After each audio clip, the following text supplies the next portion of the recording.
예, 제가 오늘 나눌 말씀은 어, 제가 이제 유학 생활 마치고 한 9년 정도 유학 생활 마치고 이제 저를 유학 제가 이제 원래 그 교회 그 서리 집사기도 했고 또 유학 기간 동안 저를 후원해 주었던 교회이기도 한 이제 서울 영동교회에 가서 기후 후에 이제 처음으로 했던 설교이기도 합니다. 그리고 또 제가 주님의 보배교회 처음 갔을 때 했던 처음으로 했던 설교이기도 합니다. 그때 이제 주님의 보배교회에 제가 가서 되게 긴장된 마음으로 처음 이제 교회에 가서 막 이렇게 약간 떨리는 마음으로 앞에 앉아 있는데 그 약간 이렇게 모자를 이렇게 빵모자 같은 걸 쓰신 어떤 분이 나오셔가지고 강영환입니다 이렇게 말씀하시는 거예요. 안 그래도 긴장되는데 너 강영환 장로님께서 오셔가지고 제가 그때 그날 처음 뵀었는데 그래서 그랬던 기억이 있는 그런 말씀인데 오늘 또 오셔가지고 오신다는 말씀도 없이 갑자기 오셔가지고 제가 그때 했던 설교를 또 다시 하겠습니다.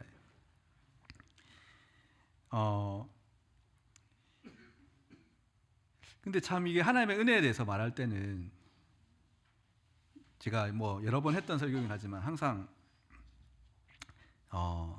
참 또 새로운 마음이 드는 것 같습니다. 나니아 연대기의 작가이자 유명한 기독교 변증가가 됐던 누굽니까? C.S. 루이스가 영국에서 열린 비교 종교학 학회에 참석했을 때 이야기라고 합니다. 세계 각국에서 모인 종교학자들이 이제 기독교 신앙의 독특성에 대해서 다른 종교들과 비교해서 기독교 신앙이 가지는 그 특수성이 무엇인가에 대해서 열띠게 토론을 하고 있었는데 그때 방을 잘못 찾아 들어온 C.S. 루이스가 듣고 있더니 한마디를 이렇게 툭 던졌다고 합니다. 그거야 간단하죠. 기독교 신앙의 독특성은 은혜 아닙니까? 이렇게 말을 했다고 합니다. 곰곰이 생각해 보면 참 맞는 말입니다. 물론 우리 주님의 십자가와 부활의 사건이 가지는 그 실제적인 효력과는 비교할 수 없지만 우리가 흔히 기독교 신앙의 핵심으로 간주하는 성육신 혹은 신적인 어떤 희생 혹은 심지어는 이 부활의 개념도 사실 타 종교에도 유사한 개념들이 발견이 됩니다. 그런데 하나님의 사랑이 어떤 사전 조건 없이 죄인들을 먼저 찾아온다는 이런 개념은 다른 종교에서 찾기 힘든 개념이라는 것입니다. 타 종교에서는 뭐 수행이나 불교회 같은 경우에 막 면벽 수행, 뭐 1000번 막 이렇게 절하고 뭐 이런 거 하지 않습니까? 수행이나 혹은 선행 등의 인간의 노력이 구원을 받기 위한 그런 1차적인 수단이 되지만 감히 하나님의 은혜가 아무런 사전 조건 없이 죄인들을 먼저 찾아간다는 것은 사실 우리 기독교 신앙의 핵심이고 또 다른 종교에서 찾아보기 힘든 그런 개념이라는 것입니다. 그런데 한편으로는 이 은혜라는 개념이 되게 애매모호한 그런 개념이기도 합니다. 그래서 어떤 경우에는 잘못 사용되기도 합니다. 여러분들에게 만약에 누가 은혜가 무엇입니까? 라고 물었을 때 여러분은 쉽게 대답하실 수 있겠습니까? 예를 들어서 교회 안에서만 통용되는 교회 용어 중에서 은혜로 합시다 이런 말이 있습니다. 은혜로 합시다. 어떤 용도로 사용됩니까? 좀 이렇게 좀 나쁘게 말하자면 너무 좀 규칙대로 깐깐하게 얘기를 하지 말고 좀 대충 좀 넘어갑시다. 이런 의미로 은혜로 합시다. 이렇게 사용되지 않습니까? 혹은 자신의 허물이나 죄를 덮기 위해서 우리는 은혜 개념을 남용하기도 합니다. 그래서 2차 세계대전 당시에 독일의 신학자였던 본헤퍼라는 분은 그래서 결국은 순교했었죠. 본헤퍼라는 분은 나치와 히틀러의 협조적이었던 당시 독일 교회의 안타까운 상황을 보면서 값싼 은혜라는 말을 사용하기도 했습니다. 본헤퍼의 말을 제가 직접 인용해 보겠습니다. 오늘날 기독교계에 가장 크게 오해받고 있는 그리스도의 선물이 있는데 그것은 다름 아닌 은혜이다. 소위 값싼 은혜라고 불려지는 가르침이 거의 모든 그리스도인들에게 무방비 상태로 받아들여지고 있다. 값으로 헤아릴 수 없는 그리스도의 희생과 죽음으로 인하여 마련된 값비싼 은혜가 시장에서 파는 싸구려 물건처럼 헐값에 거래되고 있다. 값싼 은혜는 우리 교회의 철천지 원수다. 오늘 우리의 투쟁은 값비싼 은혜를 얻기 위한 것이다. 값싼 은혜는 싸구려 상품, 헐값의 용서, 헐값의 위로, 헐값의 성만찬이다. 그것은 교회의 무진장한 저장고에 쌓여 있어서 언제나 손쉽게 무한정 쏟아내는 것과 같다. 한마디로 그것은 대가나 값을 치르지 않고 받는 은혜다. 사람들은 죄를 뉘우치지도 않고 죄에서 벗어나기를 바라지 않으면서 세상은 자신의 죄를 덮어줄 값싼 덮개를 교회에서 얻는다. 따라서 값싼 은혜는 하나님의 살아계신 말씀을 부정하고 하나님의 말씀이 인간이 되셨다는 사실을 부정한다. 여러분, 은혜가 정말 값싼 것입니까? 아닙니다. 은혜의 복음은 하나님의 아들이신 우리 주님 예수 그리스도의 피값을 치르고 얻은 값비싼 대가입니다. 여러분, 그리스도의 보혈보다 이 세상에서 더 귀한 것이 있습니까? 우리가 자격 없이 어떤 사전 조건 없이 은혜를 얻으니까 이 은혜가 마치 값싼 것처럼 착각하는 경우가 있는데 사실 이 은혜의 진짜 가치를 아는 사람은 마태복음 13장에서 밭에 숨겨진 보화를 발견한 사람처럼 자신의 모든 것을 다 바쳐서 이것을 사야 할 만큼 귀중한 것이 바로 우리가 가지고 있는, 우리가 누리고 있는 은혜라는 것입니다. 자, 그렇다면 이 성경에서 말하는 이 은혜라는 단어의 진짜 뜻이 무엇입니까? 한글 성경에서 은혜라고 번역된 이 그리스어 단어가 무엇인지 혹시 아십니까? 카리스라고 하죠. 카리스인데 이 카리스를 보다 일상적인 용어로 이제 은혜라고 우리가 이제 번역했지만 보다 일상적인 용어로 번역하자면 무엇이겠습니까? 선물이 되죠. 선물. 선물이라고 말하면 은혜라는 어떤 추상적이고 신학적인 단어보다 훨씬 더 뜻이 구체적이고 일상적이 됩니다. 내가 어떤 일을 해서 그 대가로 받는 보수나 급여의 의미가 아니라 주는 사람의 선의에 의해서 받는 사람에게 무엇인가를 이렇게 주는 것, 그것이 선물입니다. 그리고 그것이 은혜라는 것이죠. 그래서 제가 미국에서 이제 석사 과정을 공부할 때 배웠던 룩 티모디 존슨이라는 이제 신학학자가 있는데 이분에게 제가 로마서를 이제 그리스어로 같이 강독하고 이렇게 해석하고 하는 그런 수업을 들었는데 로마서의 은혜라는 카리스라는 단어가 많이 나오는데 그때마다 이제 제가 그레이스라고 번역을 하니까 그레이스라고 하지 말고 뭐라고 하라고 했겠습니까? 기프트라고 해라 이렇게 하더라고요. 그레이스라는 단어는 이제 너무 추상적인 단어니까 이제 성서학자들은 이걸 더 실제적인 단어를 사용하는 걸 이제 선호하기 때문에 이제 그렇게 한 거죠.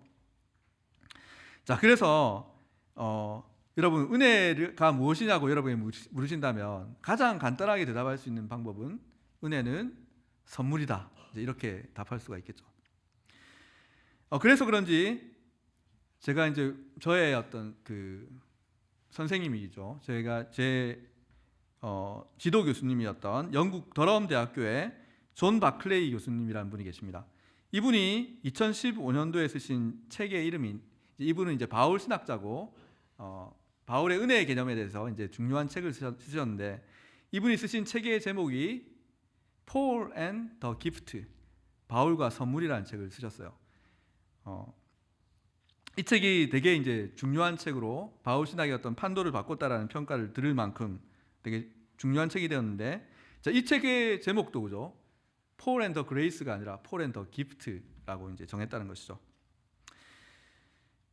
바클레이 교수님은 그래서 이 우리가 흔히 쓰는 이 은혜라는 말이 애매모호하게 우리가 은혜가 무엇입니까? 라고 물었을 때 우리가 바로 답하기 힘들어지는 이유가 이 은혜라는 단어 안에, 이 개념 안에 여러 가지 다양한 개념들이 섞여 있기 때문이라고 그렇게 말씀하십니다.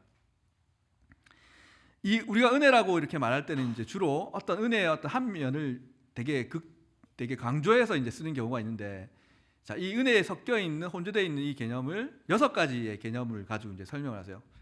자, 그 6가지 개념을 제가 지금 말씀드릴 텐데, 이 중에서 성경적인 은혜의 개념과 성경적인 것이 아닌 은혜의 개념을 여러분들이 한번 구별하시면서 한번 들어보시기 바랍니다. 자, 바클레이 교수님이 주장하는 첫 번째 은혜의 개념은 초충만성입니다. 초충만성. 영어로는 슈퍼 어분던스. 어분던트가 이제 풍부한 이런 뜻이지 않습니까? 근데 슈퍼가 붙어가지고 초충만성, 흘러 넘치는 이런. 그래서 이것은 은혜의 어떤 양적인 그런 면을 강조하는 것이죠. 우리가 성경에서 뭐 하나님의 사랑에 대해서 말할 때 뭐라고 얘기합니까? 우리 찬송가 가사에 있듯이 하늘을 두루마리 삼고 바다를 먹물 삼아도 다 기록할 수 없는 하나님의 사랑, 혹은 하나님의 은혜, 그죠? 혹은 한량없는 은혜, 그죠? 이렇게 할 때 은혜에 대해서 주로 얘기할 때는 은혜가 양적인 어떤 풍성함에 대해서 얘기하고 이것을 이제 초충만성이라고 한다는 것이죠. 두 번째로 우리가 은혜에 대해서 얘기할 때 은혜 앞에는 주로 이제 순수한 은혜 이런 식으로 이제 하는데, 순수한 것은 뭐 다른 것이 섞이지 않았다는 그런 개념이 있는 거죠. 순전한 은혜 이런 거 할 때, 자, 그런 식으로 이제 은혜에 대해서 말할 때 은혜는 하나님의 어떤 심판이나 하나님이 벌 주시는 거 이런 거하고는 같이 갈 수 없는, 오직 우리에게 막 좋은 것만을 주시는, 물론 때로는 우리에게 심판이나 그죠 벌 같은 것이 우리에게 결국은 선을 이루기 위한 하나님의 것인데, 자, 그런 것을 무시하고 이제 하나님께서 우리에게 주시는 은혜라는 개념은 무조건 좋은 것만 주는 것, 이 주시는 분의 어떤 선함, 자, 이런 것을 강조하는 이제 은혜의 개념이 있다는 거죠. 이걸 이제 은혜의 단일성, 다른 것과 섞이지 않은, 자, singularity, 영어로 singularity라고 하는데 싱글이 이제 하나라는 말이잖아요. 하나의 속성이 있다. 자, 이걸 이제 두 번째 은혜의 개념이라고 이제 본다는 거죠. 이런 걸 이제 주장한 사람이 2세기에 나오는 이제 마르키온이라는 이런 사람인데, 이런 사람은 이제 구약에 나오는 하나님은 하나님이 아니라고 생각했어요. 구약 성경에 보면 하나님께서 막 어떤 한 민족을 몰살시키라고, 어린아이나 약자들 포함한 그런 것까지 다 몰살시키라고, 이런 하나님이 아니라고 생각한 거죠. 심판하는 하나님, 벌 주시는 하나님, 이런 하나님은 하나님이 아니라고 생각해요. 자, 이런 것이 은혜의 단일성입니다. 자, 셋째로 은혜의 개념, 우리가 흔히 쓰는 은혜의 개념 안에는 우선성의 개념이 있습니다. 우선성. 시간적으로 하나님의 은혜가 앞선다는 것이죠. 이 개념은 우리 기독교 교리 중에 하나님의 선택이나 예정의 개념과도 연관이 있는 것이죠. 로마서 9장에 보시면 같은 어머니의 뱃속에서 태어난 야곱과 에서 중에서 하나님께서 야곱을 선택하시는데, 그죠? 어떤 아무것도 하기도 전에 그냥 엄마 뱃속에 있었는데, 자, 그런 것이 은혜의 우선성이라는 것입니다. 넷째로 은혜의 개념 안에는, 자, 이것이 되게 가장 중요한 개념이 될 수 있는데, 비상응성이라는 개념이 있습니다. 비상응성. 이것은 이제 어울리지 않는 사람에게 은혜를 준다는 겁니다. 어울리지 않는 사람. 은혜를 받을 자격이나 어떤 가치가 없는 사람에게 이 귀한 은혜를 주신다는 거죠. 로마서 5장 8절 부분에 나오듯이 우리가 아직 연약할 때, 우리가 아직 죄인 되었을 때, 우리가 하나님과 원수 되었을 때 하나님께서 자신의 아들을 우리에게 선물로서 주시지 않습니까? 자, 그런 것이 바로 우리가 받을 자격이 없는 죄인에게, 심지어 하나님과 원수된 사람들에게 아들을 주셨다는 것, 이것이 은혜의 비상응성이라는 것이죠. 다섯 번째로 은혜의 개념 안에는 유효성이라는 개념이 있습니다. 유효성. 영어로는 efficac이라고 하는데, efficient가 원래 효율적인, 그죠? 효과가 있는 이런 뜻이잖아요, 그죠? 이거의 명사형 이제 efficac가 되는데, 이것은 하나님의 은혜가 실제로 우리에게 효력을 미친다는 것입니다. 그리고 하나님의 은혜가 우리 안에서 역사하는 어떤 힘과 능력이 된다는 것입니다. 로마서 5장에 보시면 우리가 예전에는 죄와 사망의 종로로 타다가, 그래서 죄와 사망이 우리 안에서 왕로로 타다가 우리가 예수님을 믿고 나서는 무엇이 우리 안에서 왕로로 탄다고 되어 있습니까? 은혜가 왕로로 탄다고 되어 있죠. 은혜가 우리 안에 왕로로 탄다는 것은 은혜가 우리 안에서 어떤 실질적으로 역사하는 힘과 능력이 되었다는 것입니다.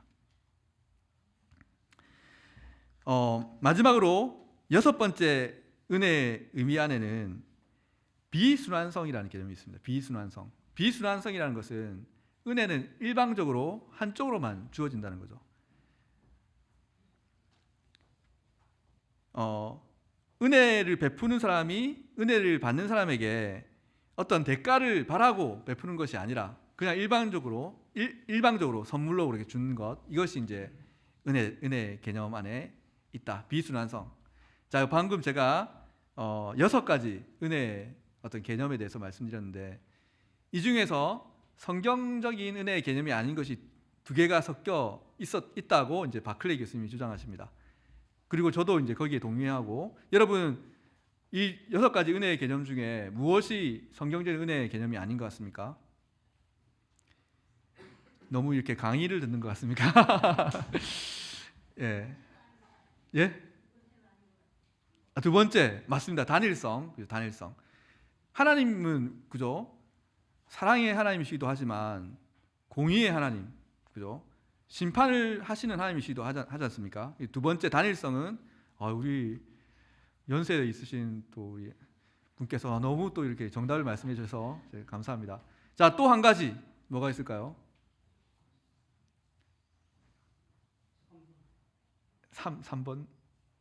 3번이 비사항성은 3번 우선성도 하나님께서 먼저 주신 거 맞지 않습니까?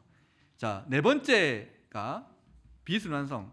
비순환성이 이제 우리가 너무 이 개념에 익숙해 있다 보니까 은혜는 우리가 받는 거라고만 생각할 수 있는데, 이제 사실은 은혜 카리스라는 게 선물이라고 했죠. 선물은 원래 고대 사회에서 그리스 로마 그런 문화 속에서 원래 선물을 주고 받는 거였죠. 선물을 줄 때도 내가 이 선물을 주고 저 사람이 내가 선물을 주면 나에게 뭔가를 다시 돌려줄 거야, 이런 기대를 가지고 주는 것이 사실 선물을 주고받는 문화 속에서 있었다는 거죠. 하나님께서 우리에게 선물을 줄 때도, 은혜를 베푸실 때도 우리가 이제 앞으로는 이 은혜에 합당한 삶을 살기를 기도하는 마음으로 우리에게 이 은혜를 주시지 않겠습니까? 자, 그런 면에 있어서 비순환성은 이제 성경적인 은혜의 개념이 아니라고 이렇게 바클레이 교수님은 주장하신다는 거죠.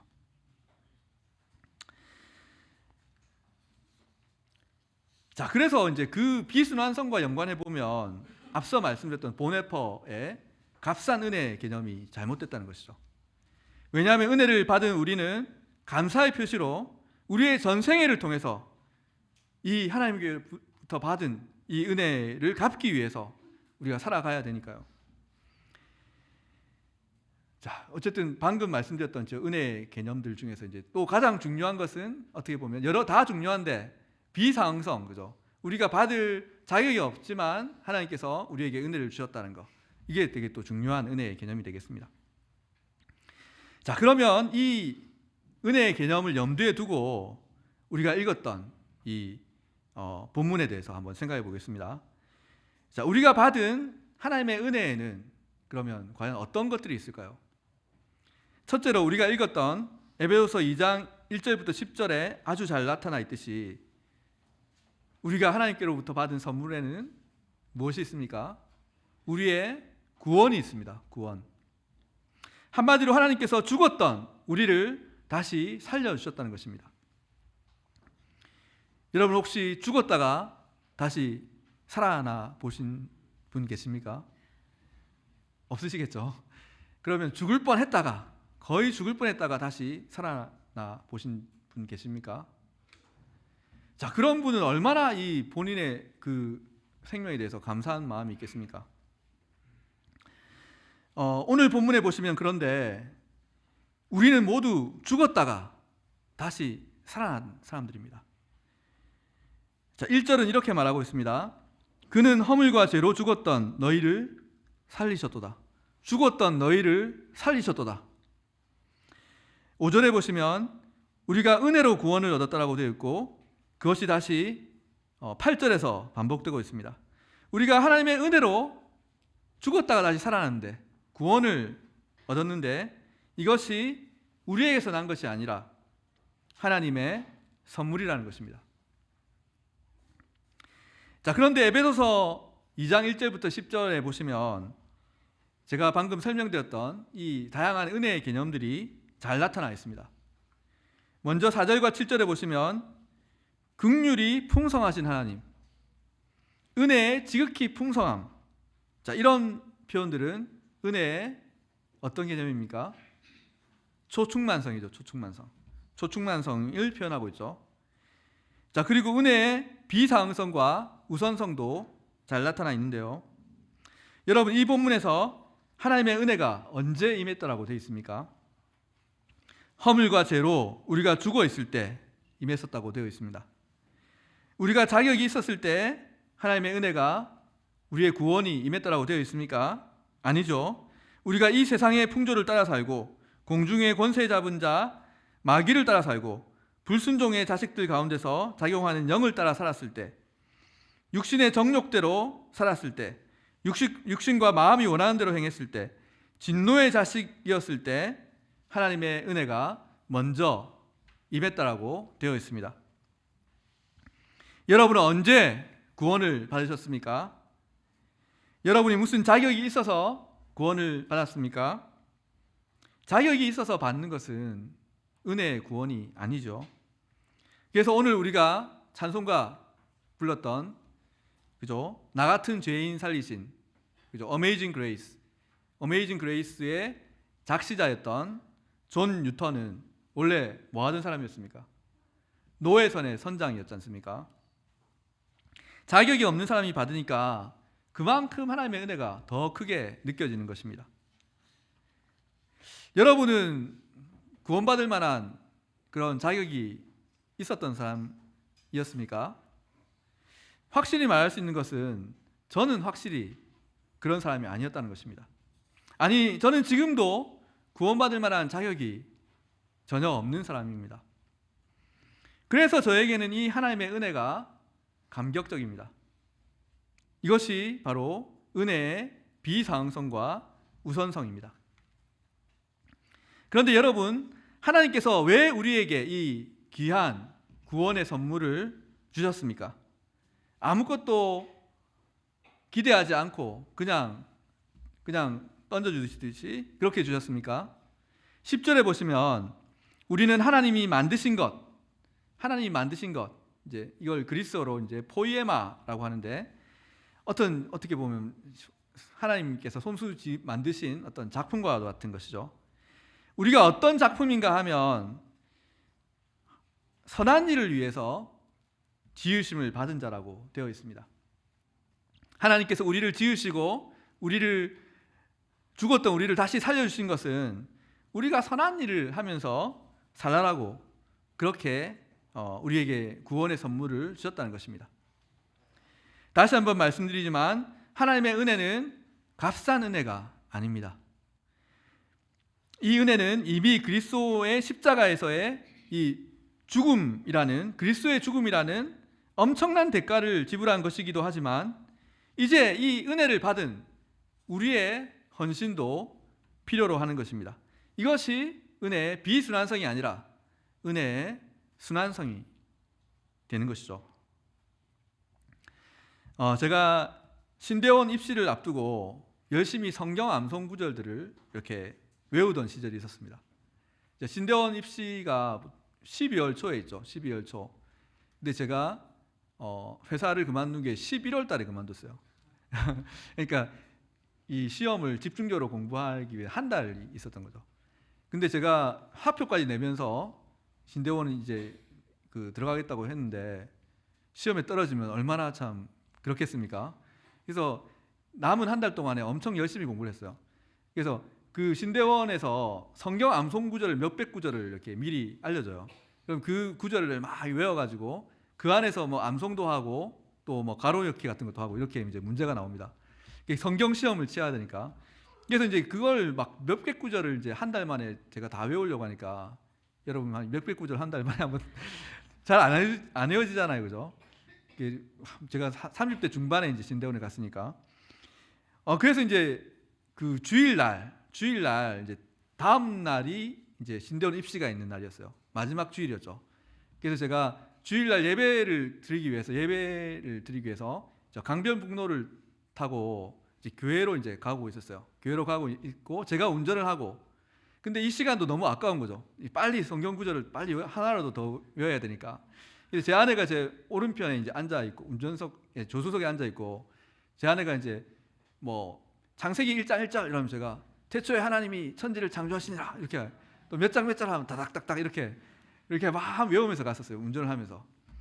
그런데 제 아내가 고린도후서 5장 15절 딱 이렇게 하는 거예요. 여러분 고린도후서 5장 15절 혹시 암송하시는 분 계십니까? 예, 제가 한번 읽어드리겠습니다. 그가 모든 사람을 대신하여 죽으심은 살아있는 자들로 하여금 다시는 그들 자신을 위하여 살지 않고 오직 그들을 대신하여 죽었다가 다시 살아나신 이를 위하여 살게 하려 함이라. 아멘. 여러분 이거 잘 외워지겠습니까? 한 구절이 되게 깁니다. 그래서 이게 제가 이제 고린도후서 5장 15절 그래서 제가 그가 우리를 대신하여 죽으시면 이렇게 하는데 막 말이 꼬이는 거예요. 계속 바로 팍팍 이렇게 나오지도 않고, 그래서 하다가 이런 경우에는 빨리 불러주고 다음 구절로 넘어가야 됩니다.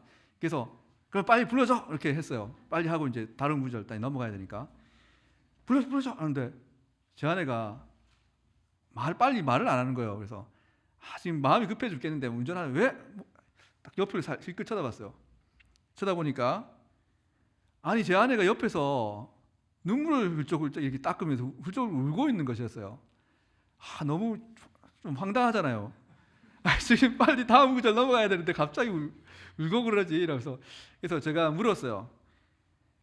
왜 갑자기 울고 있어? 이렇게 물어보니까 제가 아내가 하는 말이, 성경에 이렇게 분명히 이제 우리 자신을 위해서 살지 말고 우리를 위해서 죽으시고 다시 사신 주님을 위해서 살아라고 이렇게 분명하게 말하고 있는데 자신은 너무 아직도 나 자신만을 위해서 살고 있는 것 같아서 부끄러워서 눈물이 난다는 거예요.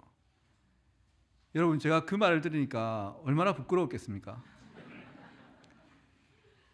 저는 이제 목사가 되겠다고 이제 신대원 입시를 준비하는 사람인데 막 이렇게 암송을 하면서 한 번도 그런 생각을 해보지 못했거든요. 이 구절에 대해서 그렇게 심각하게 고민해봤던 적이 없었습니다. 그런데 분명히 방금 그 고린도후서 5장 15절에 그가 모든 사람을 대신하여 죽으심은 살아있는 자들로 하여금 다시는 그들 자신을 위해서 살지 않고 오직 그들을 위해서 죽었다가 다시 사신 그분을 위해서 살게 하려 함이라. 너무 분명하게 되어 있는 거예요. 사랑하는 여러분, 여러분은 어떻습니까? 하나님의 은혜를 받은 사람으로서 그 은혜를 갚기 위해서 우리를 대신하여 죽으신, 그래서 다시 사신 그분을 위해서 살고 계십니까?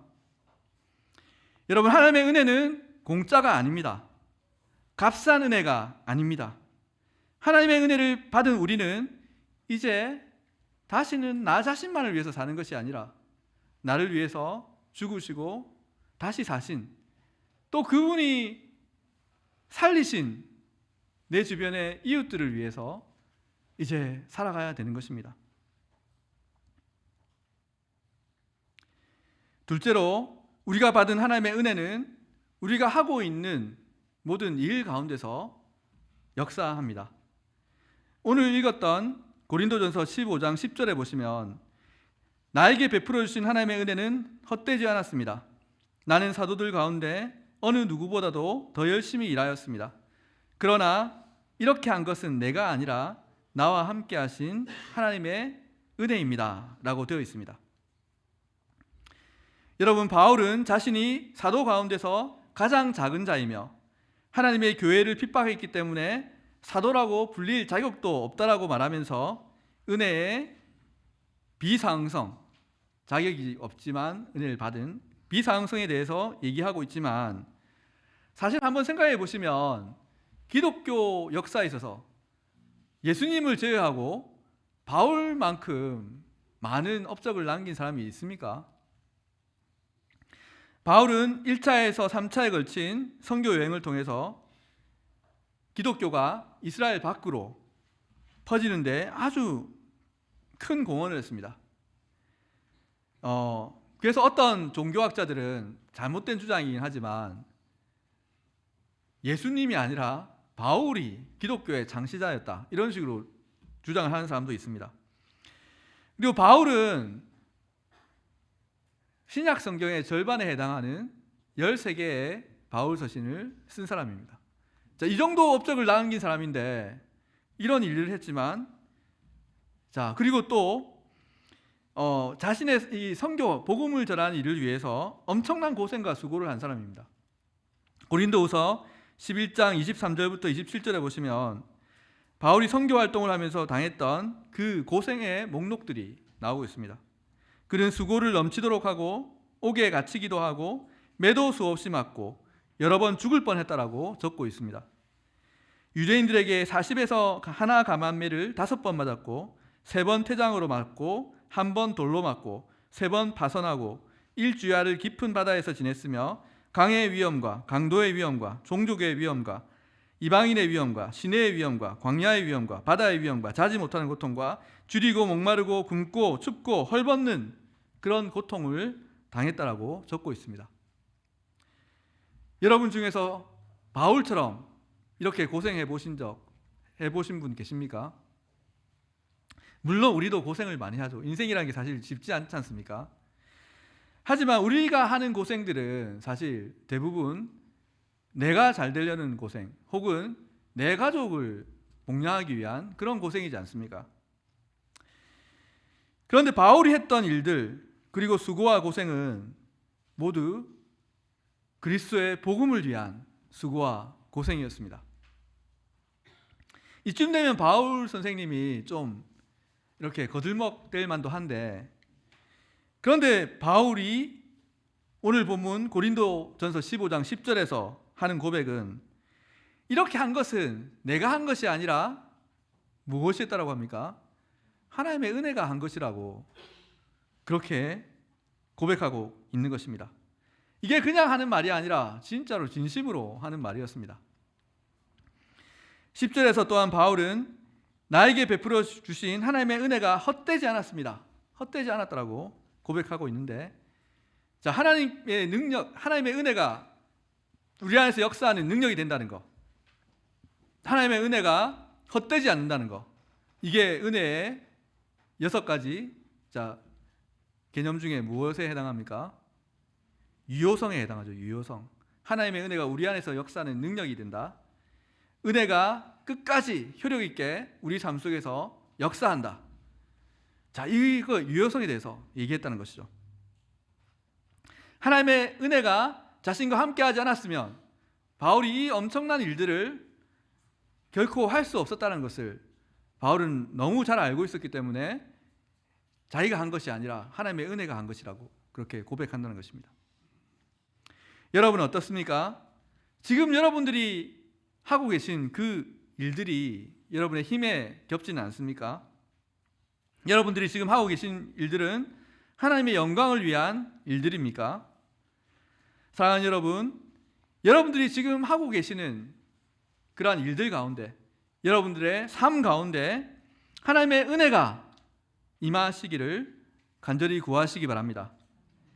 내가 하나님의 은혜의 능력을 구할 때 하나님의 은혜가 우리의 삶 속에서 함께 역사할 것입니다. 제가 직장을 그만두고 이제 신대원에 지나갈 때 사실은 엄청 많이 망설였습니다. 다른 걸 다 떠나서 내가 진짜로 목사가 될 수 있을까? 제가 너무 제 자신을 아니까? 내가 과연 복음에 끝까지 충성하는 주님의 종이 될 수 있을까? 이거에 대한 이 고민이 너무 돼가지고 이게 참 이렇게 목사가 되는 것을 길을 가는 것이 쉽지가 않더라고요. 그래서 제가 그 당시에 이제 직장생활을 하면서 특별 새벽기도회, 가을에 있었던 특별 새벽기도회에 참석을 했습니다. 그때 이제 새벽기도회 중에 이제 주셨던 목사님의 설교를 통해서 받았던 말씀이 빌립보서 1장 6절 말씀이었습니다. 너희 안에서 착한 일을 시작하신 이가 그리스도 예수의 날까지 이루실 줄을 우리는 확신하노라. 내가 하는 것이 아니라 이 복음을 위한 일, 우리 안에서 착한 일을 시작하신 하나님께서 이 일을 이루어 가신다라는 그 마음을 주시니까 나는 내가 뭐 자격이 안 되지만 하나님께서 나와 함께 해주시면 내가 그래도 목사가 되어도 되겠다. 자, 그런 확신이 들어서 제가 목사가 되는 그런 결단을 내릴 수가 있었습니다. 사랑하는 여러분, 우리의 힘으로는 다 할 수 없습니다. 하지만 우리가 지금 하고 있는 일이 하나님의 영광을 위한 것이라면, 하나님 나라를 위한 것이라면, 복음을 위한 것이라면 우리 안에서 이미 착한 일을 시작하신 그분께서 우리와 끝까지 함께 해주실 것입니다. 하나님의 은혜가 그 일들을 행하게 해주실 것입니다. 그 은혜를 끝까지 구하시는 저와 여러분들이 되시길 바랍니다. 마지막으로 우리가 받은 하나님의 은혜는 나된 것입니다. 고린도전서 15장 10절에 보시면 바울은 나된 것, 내가 지금 나의 모습이 된 것이 하나님의 은혜라고 그렇게 고백하고 있습니다. 물론 여기서 나된 것이라는 표현은 1차적으로는 바울의 어떤 사도가 된 것, 사도가 된 자신의 지위, 사도로서의 지위를 얘기하고 있습니다. 고린도전서를 기록한 중요한 목적 중에 하나가 바울의 이제 사도권을 변호하기 위한 그런 목적도 있었죠. 고린도 교회 사람들 중에 어떤 사람들은 바울이 외모도 초라해 보이고 말도 시원찮고 하니까 그의 권위에 대해서 의심하는 사람들이 있었던 것 같습니다. 그런데 사도로 인정받기 위해서 중요한 요소는 예수님으로부터 직접 가르침을 받은 사람, 그리고 예수님의 부활을 또 체험했던 사람이었습니다. 그래서 바울은 자신의 사도권을 변호하기 위해서 우리가 고린도전서 15장을 이제 뭐라고 부릅니까? 부활장이라고 부르잖아요. 그죠? 부활장. 그래서 이 부활에 대해서 길게 논증하면서 어떻게 보면 자신의 사도권에 대해서도 같이 얘기하고 있다는 것이죠. 자, 그런 맥락에서 15절에서 바울이 나된 것이 하나님의 은혜라고 말하는 것은 1차적으로는 자신이 부활하신 예수님을 만날 수 있었던 은혜, 그래서 자신이 지금 사도가 된 그런 자신의 지위에 대해서 이제 얘기하고 있다고 볼 수 있지만, 하지만 이것을 좀 더 우리는 확장해서 해석할 수도 있겠습니다. 지금 바울의 바울된 모습, 바울의 어떤 전 존재 자체가 하나님의 은혜라는 것입니다. 다시 말해서 지금 우리가 우리의 모습으로 이 자리에 있을 수 있다는 것 자체가, 우리가 이곳에 존재할 수 있다는 것 자체가 하나님의 은혜라는 것입니다. 바울을 한번 생각해 보십시오. 바울은 원래 예수 믿는 사람들을 잡으러 다니던 사람이었습니다. 스데반이 돌에 맞아 죽었을 때 그 자리에 있었던 사람이 바로 바울이었습니다. 그랬던 그가 다메섹 도상에서 예수님을 만남으로 인해서 이제는 예수님의 부활을 증거하는 이방인의 사도가 되었습니다. 하나님의 은혜가 아니었으면 바울이 지금 고린도 교회 사람들에게 이렇게 부활에 대해서, 예수님의 부활에 대해서 증언하고 있을 수 없었을 것입니다. 앞서 봤듯이 바울은 선교 활동을 하면서 수많은 고생과 고초, 목숨을 잃을 뻔한 아찔한 순간을 여러 번 겪었습니다. 그런데 그런 그가 지금 이렇게 살아서 담대하게 자신의 사도권에 대해서 이야기하면서 부활에 대해서 증언할 수 있는 것은 자신의 모습, 존재 자체로 있을 수 있는 것은 바로 하나님의 은혜 덕분에 가능한 것이었습니다. 사랑하는 여러분, 지금 제가 이 설교단에서 설교할 수 있는 것은 하나님의 은혜 덕분입니다. 사랑하는 여러분, 지금 여러분들이 이 예배당에 함께 모여서 하나님의 말씀을 듣고 하나님께 예배 드릴 수 있는 것도 모두 하나님의 은혜 덕분입니다. 우리가 지금 호흡하고 웃고 사랑하고 존재할 수 있는 것은 모두 다 하나님의 은혜 덕분입니다. 사랑하는 여러분, 나의 나 된 것은, 여러분의 여러분 된 것은 모두 하나님의 은혜 덕분입니다. 저에게 있어서 하나님의 은혜는 생각만 해도 좀 울컥한 그런 단어입니다.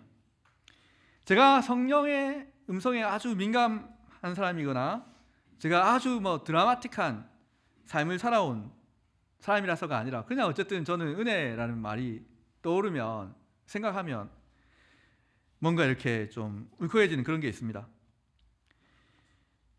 제가 신혼부부 시절에 이제 주일 예배를 드리고 있었는데 그 예배 시간에 한 여자 집사님이 특송을 하셨어요. 그 곡의 제목이 이제 하나님의 은혜였습니다. 여러분 다 아십니까? 하나님의 은혜. 근데 그때 막 처음으로 그 곡이 나왔어요. 그런데 이제 제가 뭔가 이렇게 노래를 듣다가 혹은 찬양을 듣다가 제가 와 이렇게 막 진짜 눈물을 막 이렇게 흘렸던 적은 이제 그때가 거의 처음이자 마지막이었던 것 같습니다. 가사가 너무 이렇게 참 한 구절 한 구절이 너무 절절하게 느껴졌었는데 제가 그 찬양을 지금 한번 불러보는데 여러분 놀라지 마십시오. 여러분 아시는 분은 저와 같이 이 찬양 하나님의 은혜 같이 그냥 무반주로 같이 한번 불러보겠습니다. 나를 지으신 이가 하나님, 나를 부르신 이가 하나님, 나를 보내신 이도 하나님, 나의 나 된 것은 다 하나님 은혜라. 나의 달려갈 길 다 가도록 나의 마지막 고을 다 하도록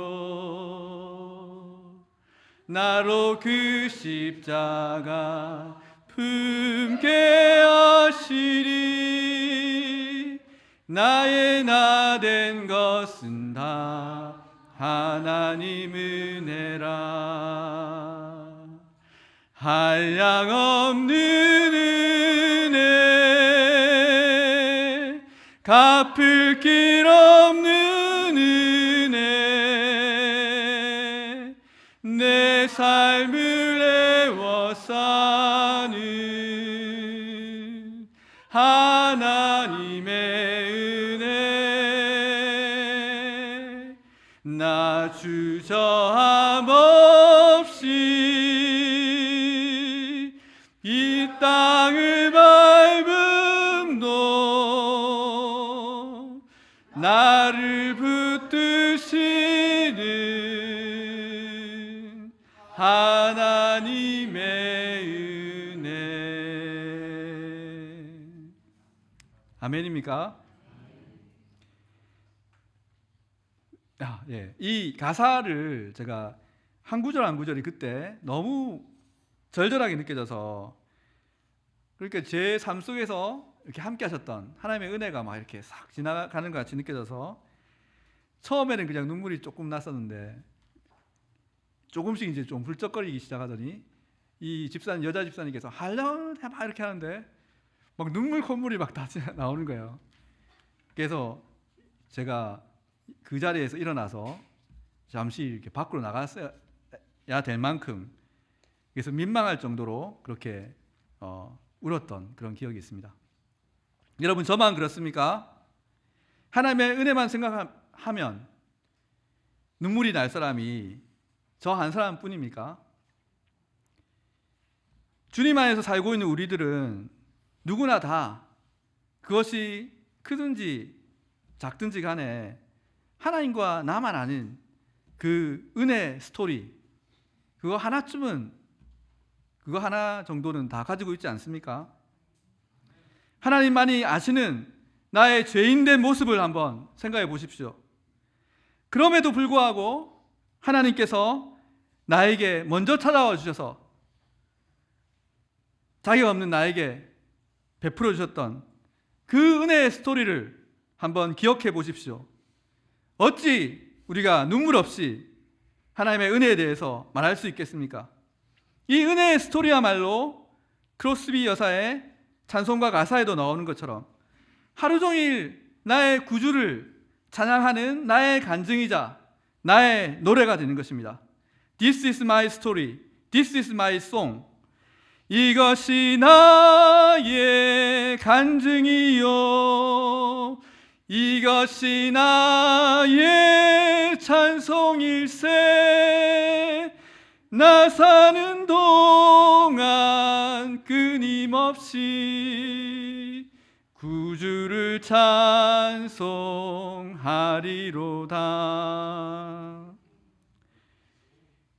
여러분은 하나님의 은혜 없이 단 하루라도, 아니 단 한순간이라도 살 수 있을 것 같습니까? 우리는 하나님의 은혜가 없다면, 하나님의 은혜가 내 삶 속에서 한순간이라도 역사하지 않는다면 우리는 살아갈 수 없는 사람들입니다. 그래서 저는 오늘도 끊임없이 하나님의 은혜를 구합니다. 하나님, 오늘 저에게 당신의 은혜를 부어주십시오. 하나님, 지금 이 순간에도 하나님의 은혜의 능력이, 당신의 능력이, 은혜의 능력이 저와 함께 해주십시오. 이제 말씀을 맺겠습니다. 사랑하는 여러분, 하나님의 은혜는 하나님의 선물입니다. 저같이 또 여러분같이 자격 없는 우리를 위해서 하나님께서 베풀어 주신 구원의 선물입니다. 또 하나님의 은혜는 우리의 구원뿐만 아니라 우리의 하는 모든 일과 우리의 삶 가운데, 그리고 우리의 전 존재 자체 안에서 역사하시는, 결코 헛되지 않은, 우리와 끝까지 함께하는 하나님의 능력입니다. 그래서 우리는 이 은혜를 끊임없이 구해야 되지 않겠습니까? 이제 다시는 우리 자신만을 위해서 사는 것이 아니라 우리를 대신하여 죽으시고 다시 살아나신 그분을 위해서 우리가 살아가야 되지 않겠습니까? 하나님의 은혜가 값싼 은혜가 아니라 값비싼 것임을 우리의 전생애를 통해서 증명하시는 저와 여러분들이 되시기를 우리 주님의 이름으로 축복합니다. 우리 주신 말씀을 기억하시면서 우리가 한번 불렀지만 하나님의 은혜 다시 한번